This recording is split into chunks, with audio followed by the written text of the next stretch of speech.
Hi, I'm Mikaela, and this is Love Mikaela, a podcast where I talk about literally anything and everything I want to. Today, I'm going to be talking about the K drama called May I Help You? Um, it was one that my mom and I just kind of watched on an off chance. I watched it on Amazon Prime, but I'm sure you can find it other places too. And it's one where I saw it and I was like, oh, that sounds kind of interesting. And the clips that I'd seen a clip of it from like a really long time ago, and I remembered it, and my mom reminded me of it, and I was like, oh yeah, that is from that show. I was like, we'll give it a chance. I didn't really go into it expecting anything like big. It didn't have like, well, it ended up having big names, and I was like, when did they get those people in there? Well, more on that later. But it didn't have like huge big names for the leads. Not that they're small actors by any means, like they're not. They're like known. They've done a few projects before. Um, but they weren't ones that are like like big names that are like all over everything nowadays. Like, so I wasn't expecting too much. And the story sounded interesting, so I was like, let's see what happens. And I ended up really liking it. I wouldn't say it's like one of my top all-time favorites, but it's definitely like on my favorites list. Like, I very much enjoyed it. So we're just gonna go into the synopsis. Um, just a reminder, after synopsis, I'll do no spoiler section. Um, and then after that I'll go into spoilers, but you'll get a warning. But also remember that first episode is usually fair game, but I don't think I went into anything too in detail for this one. Yeah. Okay, so synopsis. Baek Dong-ju works as a funeral director. She has a special ability that allows her to see and talk to dead people. They ask her to grant their last wish. If Dong-ju doesn't grant their wishes, her day becomes filled with bad luck and they may even haunt her. Kim Tae-hee is an employee at errand service Adima Job, which is owned by his uncle Vincent. Adima Job provides service for pretty much anything clients ask for, from taking out the trash to changing light bulbs to even breaking up with someone if you don't want to do it yourself. When the two meet under unfortunate circumstances, their lives become more and more intertwined as they work together to grant the wishes of those who have passed while growing their relationship with each other. It's basically about so that's what I pulled from the internet of description, but it's basically about this girl who works as like a funeral director. And she does it because she's almost been like she thinks it's cursed. She's almost been cursed to help these people, and so she just does her best to like do what she can to get their last wishes done. She has to get through 21 people.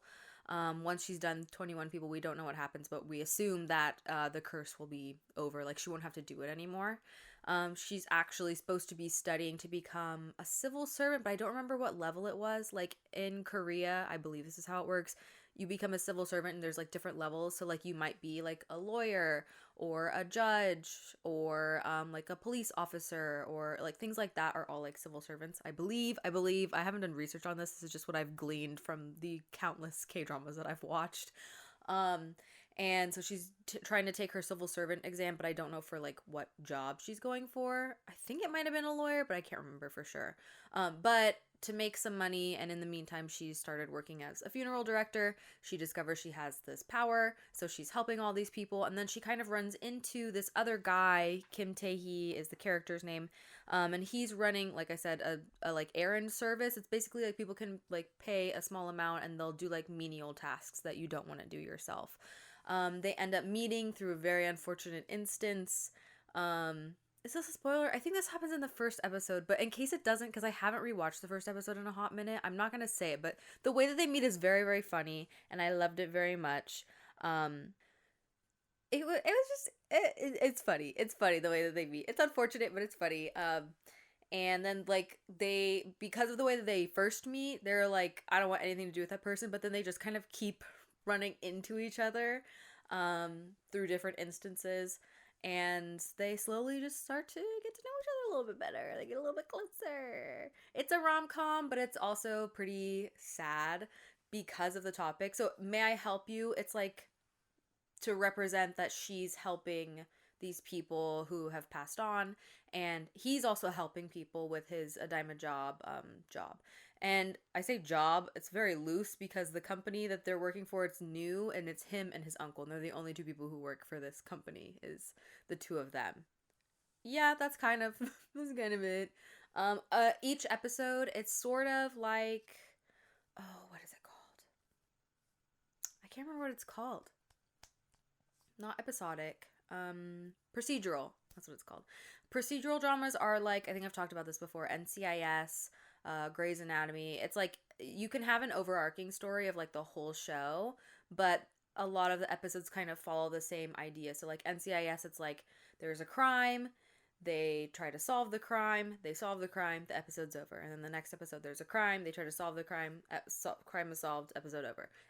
Those are procedurals where it's like they follow a procedure. Episodic is like it's all telling one big story. Procedurals now, I don't know if they've always been like this, but like recently, I feel like most procedurals nowadays have at least one big overarching story that they're also telling.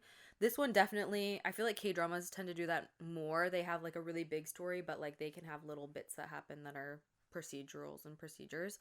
This is kind of like a procedural in that each episode, not each episode, sometimes they spanned 2 episodes or it would cut off in the middle of an episode and they'd start anew. But basically, almost each episode is focused on one new person that Dongju is helping at her funeral home. So that was fun to watch and like hear all their stories. But because of the nature of the show, it's like it's about death and funerals, and I feel like I'm not alone in thinking that like, oh, it's pretty sad. Like it's kind of a sad topic to cover. Okay, I'm gonna go into what I liked. No spoilers. I will warn you when there's spoilers. Cool. So the story is honestly just really interesting and done really well.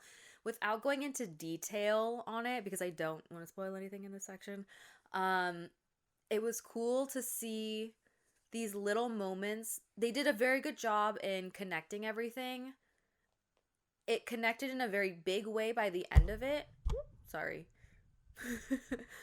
I hit the mic.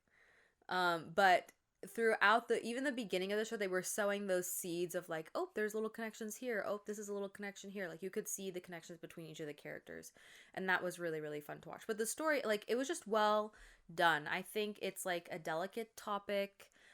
There's also like heavy, I think Catholic, I don't think it was, maybe it was Christian, there were heavy church god themes in it, but not done in a way that felt like overt. When it didn't feel like, I don't want to call it propaganda because it wasn't like that in the show that I'm thinking of. But this show did a really good job in handling that aspect of things without making it be like, this is the correct way to think. Only this is good and this is the most important part of this whole story. Like it wasn't like super, super centralized. I don't know if that makes any sense. If you've seen My Demon, it's called My Demon. So there's heavy like demon and God and sin and like those themes are there. And the end of My Demon, it made me feel like, I was like, why is the church being involved in this part of it? Like it felt like very out of place. I was like, what's happening? Why are we putting these hands in here? But with this one, it was the presence of the church was throughout the entire thing. Her uncle is actually this isn't a spoiler. Her uncle is a priest. And she's very close to him. And so because of that, the presence of the church and like the idea of there being an afterlife and all of that, it all fit from the very beginning. So that wasn't done like in an awkward way. So I really appreciated that. But yeah, the story was just like really well done, and it didn't have twists. I don't really feel like it didn't really have like twists. It wasn't that kind of it didn't have like a heavy like murder aspect. There were some like bits of that just because of the stories of the people who had passed on.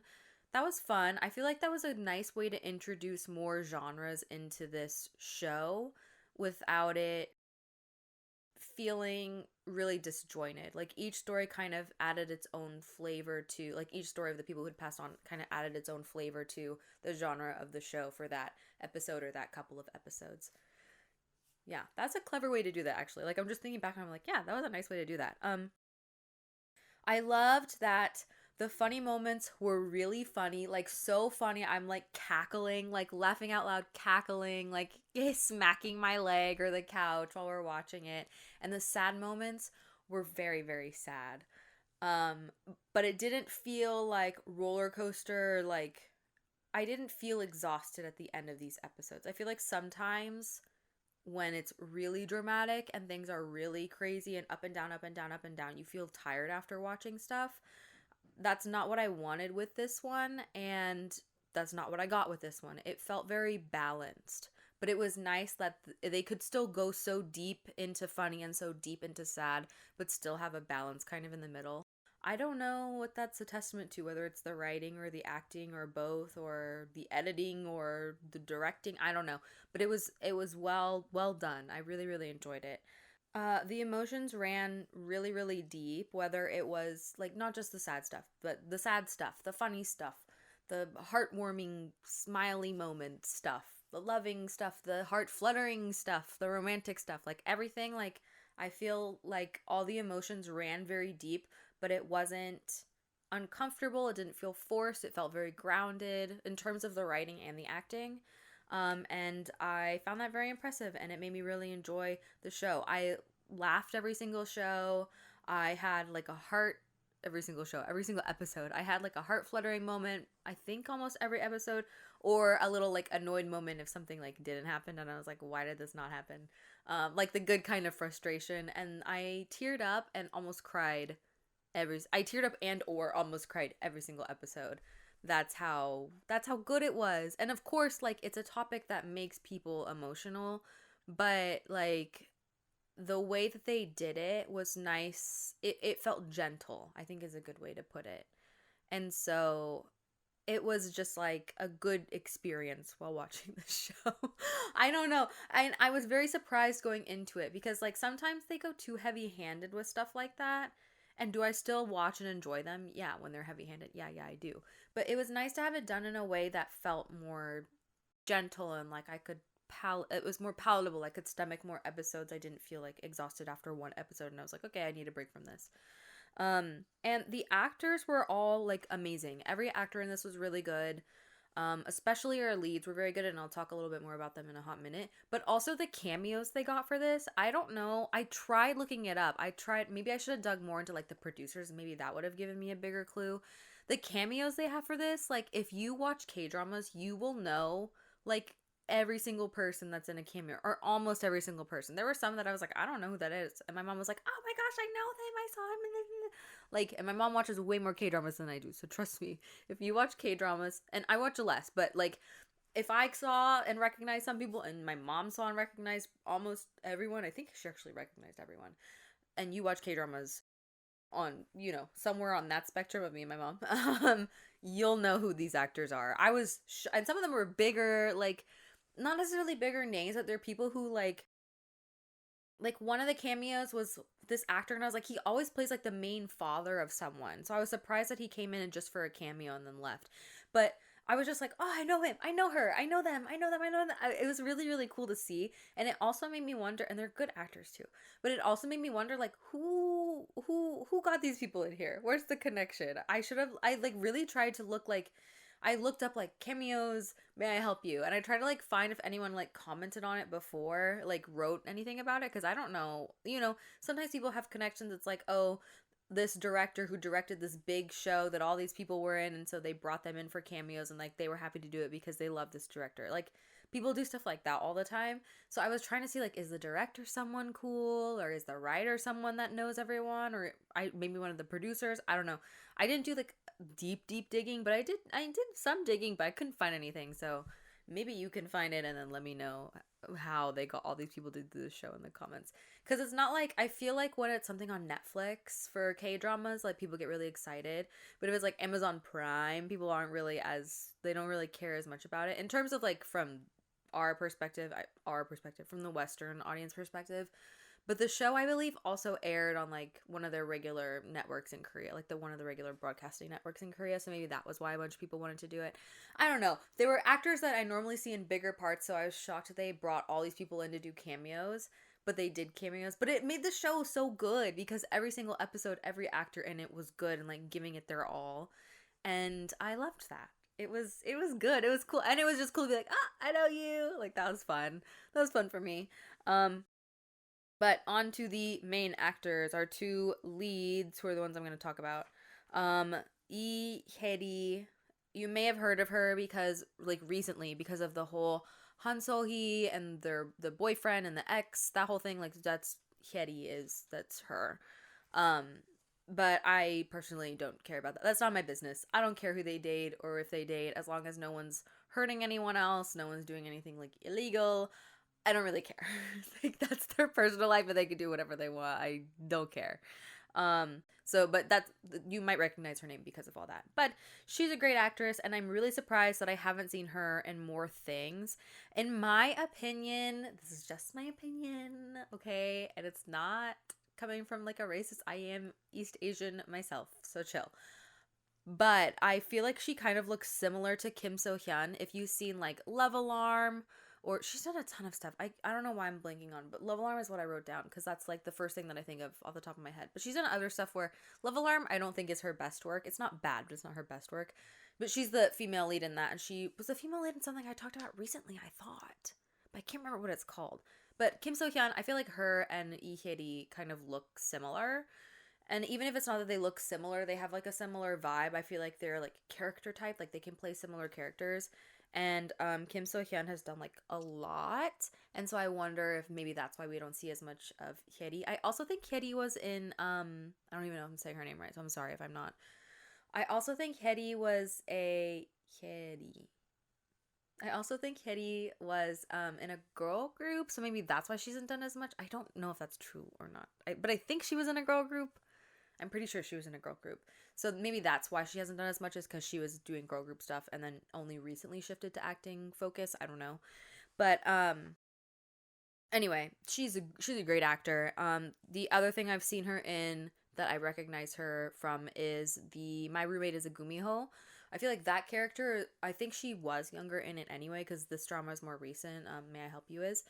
And that drama is a little bit older, the Gumiho one. But she felt like really, really young in that one, and like played really young. And I feel like she kind of, not on purpose, and it's not her fault. It's not anyone's fault. It wasn't like bad, but I feel like she kind of like that character was like babied a little bit more, and this character is more strong and standing on her own a little bit.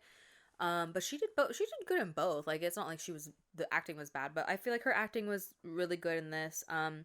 She had really, really heavy emotional scenes throughout the entire show. Those are so hard. It's so exhausting to do that all the time in front of a bunch of people and in front of cameras, and like, crying, and to the point where like maybe you're like, I don't really look that good right now. This is going to be caught on camera and like kept forever.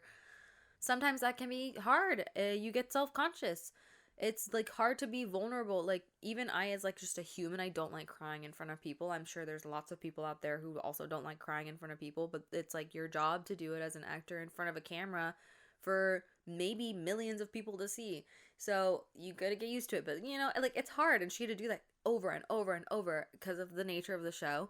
And she handled it really well. Like I didn't feel like she was ever phoning it in with any of it, and so that was nice. And it also felt very real for specifically certain scenes. There's a scene at the very end where, not the very, very end, but there's a scene, you'll know if you've watched it, and I'll go into it in the spoilers, but there's a scene at the end where she's having a moment with someone, and it felt like real.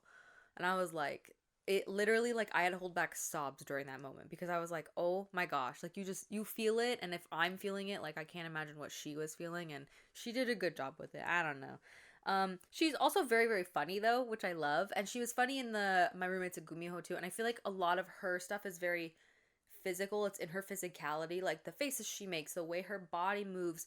It's almost like I feel like her body and her voice work together to make things funny. Like the only way I can think of it is like it's wavy. She makes things wavy, and it makes it funny, and she handled that really well, and I think she was a perfect fit for this show, just like she was for Gumiho. Like I can't think of another actress who would have done that the way she did it.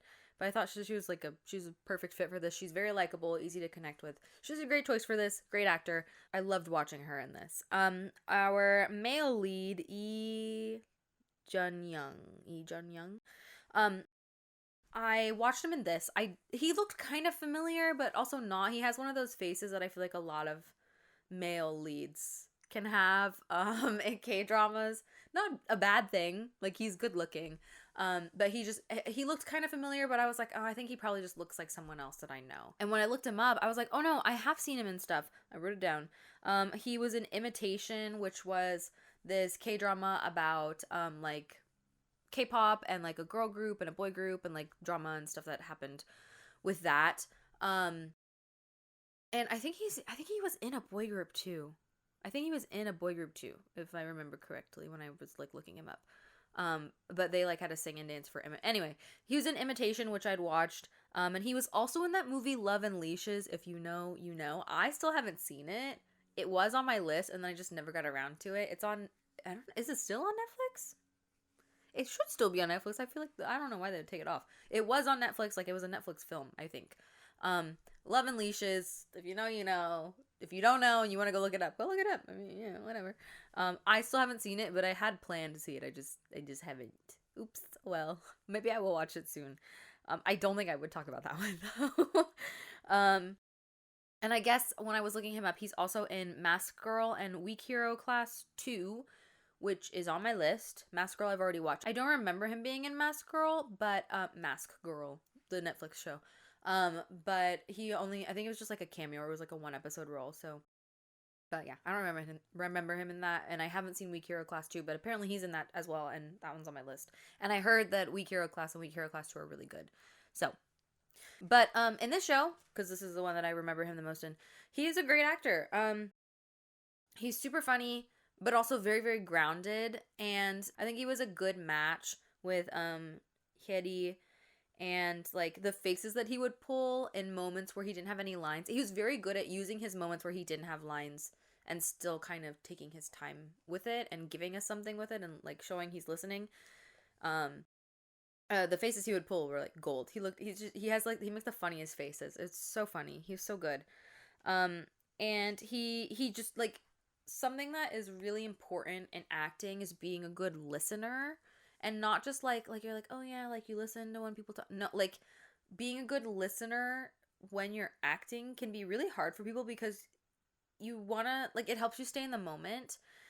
Part of you when you're acting is like, you don't want to think actor thoughts when you're acting, I guess is the best way to put this. Actor thoughts are like, do I look good on camera? Is the lighting okay on me?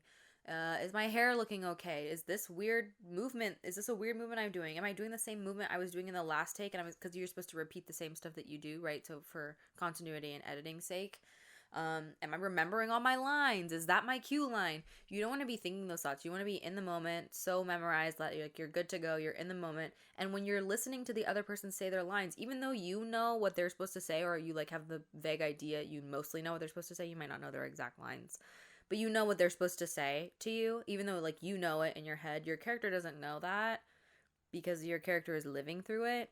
And so your character would be really listening to someone when they're talking to you because you don't know what they're going to say next, just like in real life, in a real life conversation. And some people, that's really hard to do, is to listen. Like some people are just so focused on their own stuff and their own lines and the own emotions that they're supposed to be feeling during that scene, that they're not listening to the other person. And if you watch someone, like you can tell, like if they're not listening, if they're not reacting.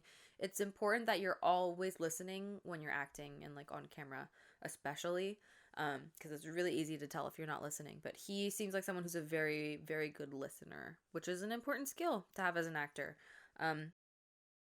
It's basically half the job is listening.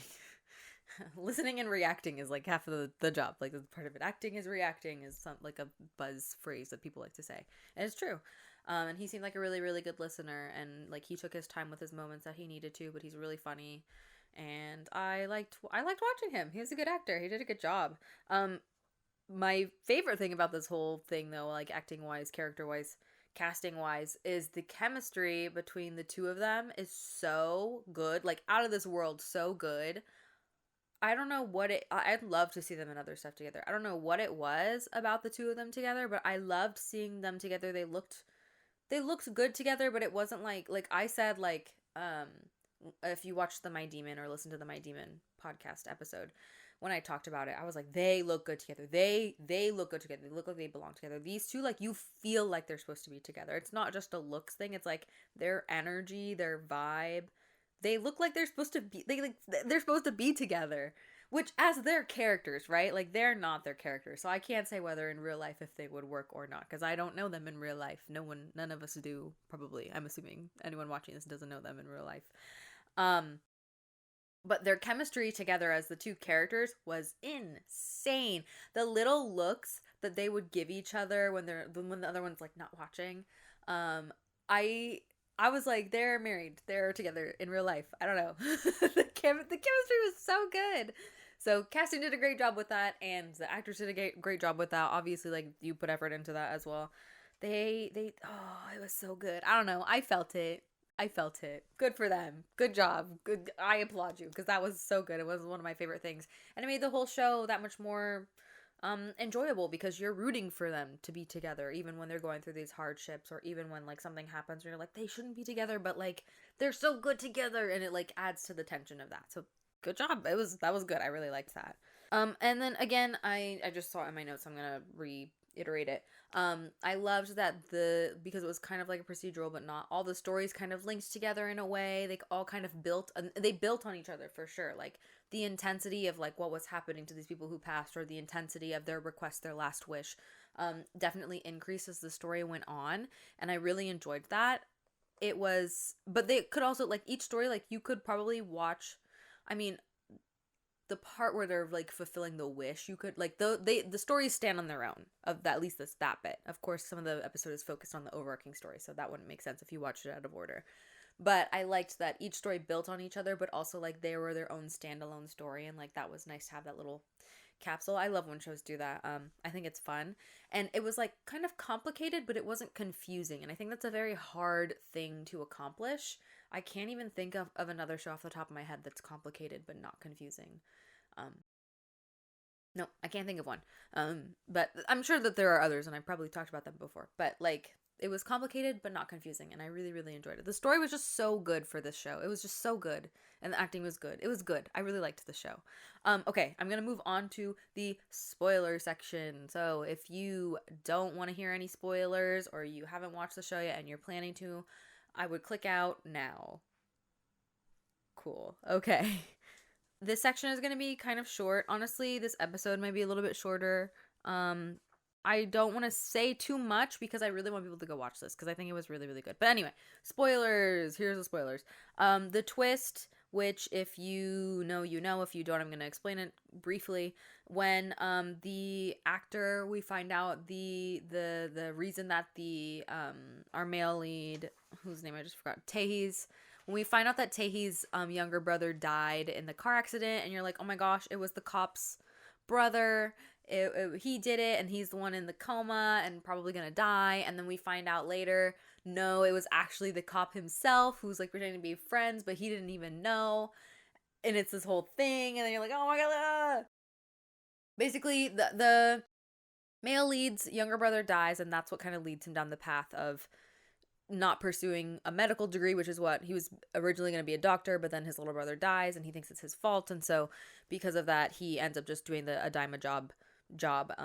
That whole thing happens, and then there's a cop that lives with them and you find out that he's he's the one who like killed the little brother basically. Anyway, okay, you really shouldn't be listening to this if you haven't watched the show, but that's fine. You could be skipping this part. Anyway, the twist of that was actually really good. Like, it actually got me. I was not expecting it to be the cop. I was really like all in on it. It was his brother. Oh my gosh. I was like, I figured it out. I felt good. And I was like, oh, it was the cop himself. No. And then the doubling down of the cop, like doing things that were like so bad that I was like after you find out he did it and he didn't know, it's like, okay, you can kind of forgive him a little, not completely. Like he killed someone and then it was a hit and run and he blamed it on someone else, but then continuing to double down on that and like doing things to make sure that he didn't get caught and that his brother went to jail for it, or went to jail, his brother was gonna die, it was very clear.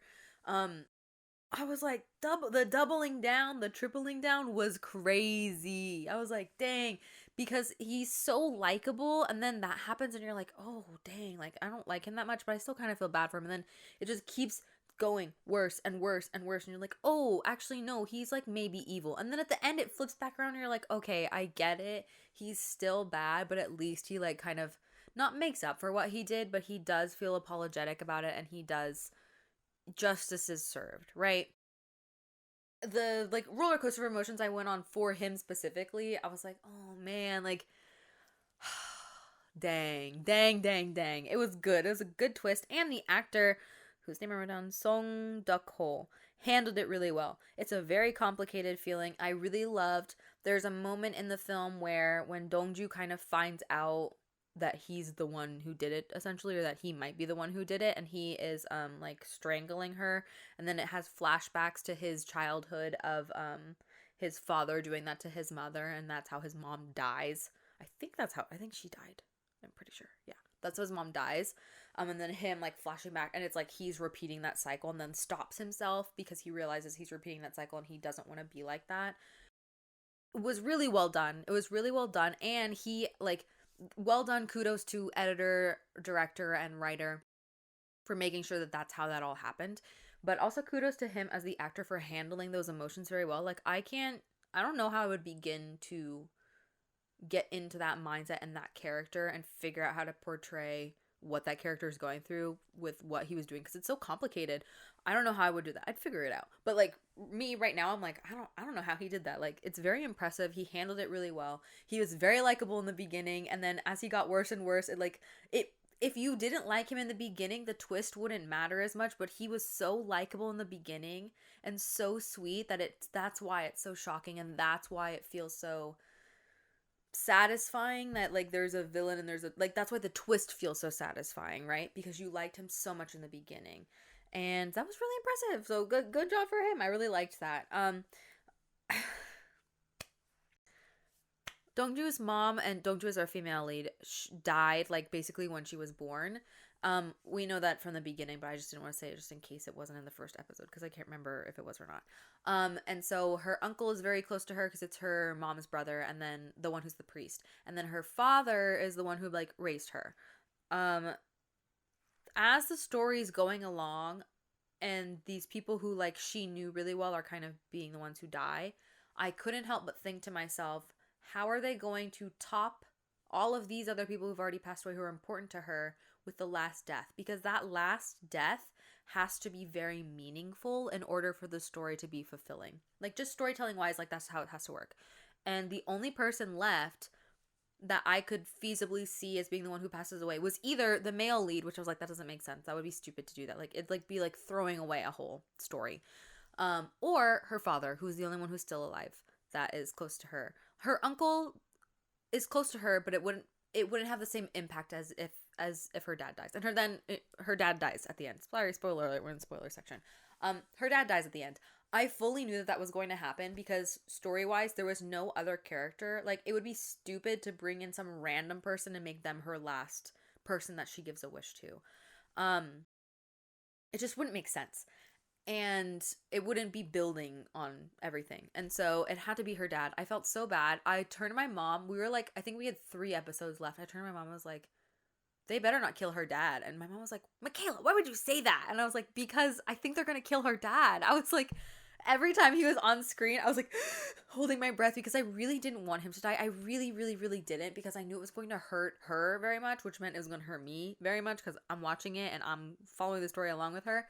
But I just knew. And my mom was like, don't say that. It's not going to happen. And I was like, no, I think it is, because like story-wise, it's the only thing that makes sense. My mom hates that. I'm so sorry. Like, you'll know if you like are in the entertainment industry, like, or you know how to write or do anything like that. Like, it's like an occupational hazard. You're like, oh, this is probably going to happen because like story-wise, hero's journey, story-wise, this is what's going to make sense. Like, you just know, what's supposed to happen next. Not even if you're just in the industry, even if you're just someone who consumes a lot of media, like, you'll probably will be like, But I was like, it's gonna be her dad, it's gonna be her dad. And then he didn't die for like a little bit, and I was like, oh, maybe it's okay. And then they like, I think they ended one of the episodes on a cliffhanger where it was like something bad was about to happen to him, and I was like, bro. I turned to my mom and I was like, it's happening next episode. She was like, don't say that. And I was like, I'm sorry, I need to prepare myself. I was like, I don't even want to watch him die. I was like, I want to watch this part. You can watch it and tell me if I'm right or not. He dies at the end. He had to. I was really upset about it. It was very emotionally distressing, but it was very satisfying because he's the one who had to die. And the very end where they're saying goodbye to each other is so, like, I'm tearing up just, like, thinking about it. I literally had to hold back sobs because I didn't want to do that in front of my mom while we were watching a show. But I had to hold back sobs. It wasn't just tears. I teared up and also silently cried many times throughout the show. Like, that's fine. This one, I literally almost was like, like, I literally was like holding everything so tight so that I didn't sob, like, audibly sob, because I was like, I cannot be doing this before watching this. It was so sad to see her say goodbye to her dad, but it was like so right and so satisfying, and she handled the emotions with that really well. It felt real. Like, it honestly felt real. I was like, dang. It was good. The ending of it was really good. I liked that they like tied everything together, like of the whole show. I like that they tied everything together and that the two were sort of like fated to be together, our male and female lead. And they revisited the fact that he had like the burn, because like in the very first or second episode, I can't remember which one it is, where she thinks he's the son of the guy who dies because he has the burn on his hand, and the ghosts had talked about how his son had the burn on his hand. I had forgotten about it, but they revisited that. I was like, oh yeah, he had the burn on his hand, and we never revisited why that happened. And then you find out it was because in the fire, when he was when he was like 2 or 3, and she was like still in her mom's tummy, like that's how he got burned. That was cool. I like that they tied everything together with that. My mom remembered, but I had forgotten about it. I also feel like everyone got the ending that they deserved, which was really, really nice. It doesn't always happen. I've said this before, I'll say it again. I love when shows they tie up all the loose ends of every single character, or like at least in a small way, they tie up all the loose ends of every single character, not just our main two. Because I like to know that the other characters are also living good or fulfilling lives. Some of the lives weren't good. One of them wasn't good, and he didn't need to be the one who was in jail. It didn't need to be good, but it was nice. Like, it was satisfying. It felt deserved, basically. Um, the only thing that I didn't really like was the priest, her uncle, somehow just knowing everything, like knowing that all these people that she was helping were the amount of victims who had died in the fire, and that she was helping people who had directly helped her or were related to people who had directly helped her, like basically be born. I don't understand how the priest knew all of that. Like, I'm sure maybe he could have tied things together a little bit and been like, but I don't think he would know all the details. It was just very odd. I feel like it was kind of like like a cop out to be like, yeah, he knew everything the whole time. I was like, why? He didn't need to. It was nice to help the viewer understand like where this was all coming from, and like to see all the flashbacks, but it was like, I don't know how he knew that, but okay, I guess you could just be like, God told him. Like, fine, I guess. But it didn't ruin anything for me. I was just like, okay, a little bit of a cop out, but all right. I also was bummed that she didn't keep the powers after. I feel like she could have kept helping, because I think she stays on with that job. Like, she takes like a desk job for a while, and then she ends up returning as a funeral director because she realizes like she really likes helping people in this way. So I wish he could have kept that power, but it was funny. Like, it was a nice comedic moment at the end to have it transfer to one of the other funeral directors and him be like, what's happening? Like, that was funny. It was a funny moment. It was a nice little thing. So like, that was fun at least. And then the lesson at the end makes me want to cry. Because of how intertwined it all was, and how like they all helped this like miracle of her being born happen, and then she in turn helps them. It was just like really nice. It was just really nice ending, very satisfying ending, and like heartwarming ending. I really liked that. Okay, no more spoilers. We'll do my TLDR and all that. Okay, no more spoilers, no more spoilers. You're safe now. Okay. Did I like the ending? Yes, I really liked the ending. I think I already mentioned this in the other section. It was satisfying both like in a feel good way, like I felt satisfied like as a human being, and my heart felt satisfied, but also storytelling wise, the ending was very satisfying, and it made sense. Not that stories have to make sense, but it felt right. Like, it made sense in my storytelling brain. Okay? I don't know how else to say it. It was a good ending. I really enjoyed the ending. Do I recommend this? I fully recommend this to literally anyone. I don't care who you are. I recommend this to anyone. I think anyone can enjoy it. The story is just so good. With the warning that you will probably cry and or tear up almost every episode, if not every episode. I did every episode, so that's me though. I'm very emotional as a human. It's good. Even if you're not super interested in romance, it has enough elements of other genres because of all the little stories being told, and the plot is so solid. The story is just so solid and so interesting and done so well that I really think it'll keep anyone interested, even if you don't really like romance. The romance isn't like the center of everything because there's so much other stuff going on, but it's definitely like a main part. So if you like romance, you could watch it for that reason. If you don't like romance, there's enough going on, and again, the story is so interesting and done so well that I think it will keep you entertained and that you'll enjoy it. I really do recommend this drama to like anyone. Like some dramas I'm like, I don't think you'd like this if you don't like romance or like rom-coms. This one I think you would like. The story's just so good. It's so relatable in a human way. Like, I know that most people probably don't really like to think about death that much, but it is like something that we think about from time to time, and something that sometimes we have to face when we're not ready to, or when we don't want to, from time to time. And so I think it's nice to kind of face that and feel those emotions a little bit in a way that feels a little bit safer, because it's not directly affecting you in that moment. It's like it's through like a, not fantasy, I guess fantasy, it's through like it's through something that's not real for you, and so it feels a little bit safer to feel those emotions in that moment. I think it's good to connect with those things sometimes. So yeah, TLDR. The lesson of this is so beautiful. The idea that like even the smallest of acts can be brave and could change your life or someone else's life for the better is so important. Like it like in ways that you never knew that you could affect someone else, right? And like the fact that some people will do the scary thing and be brave to help someone else in a moment where like they don't need to, but they see that person and they're like, I'm going to help them in this small way. Um, and it's just like necessary to see that, and it was nice to also see how it pays off like throughout the show. Um, and just that like small acts of kindness and helping someone out, even in like the time in a way you're like, oh, I wasn't really helping, it was just something that like I could do, so I just decided to do it. Those little small acts of kindness can truly lead to like some miracle life-changing moments for people in a way that you might not ever get to see, or in a way that you might not just believe or can even fathom. It was just nice to see people being kind to each other, and how those things can pay off. Not that they have to pay off, right? We don't do nice things so that way we get nice things back from those people. But it was nice to see like people doing kind things for others, and then the universe paying that back in mysterious ways that you never expected. I think that being kind and like the effect that our kindness can have on other people as humans is one of the like things that makes being a human and being alive so beautiful and so important. And I really liked that they visited that lesson. I think it's an important one. I think a lot of shows address this as well, but this show did it in a way that was really well done, and I think anyone can really, really enjoy it.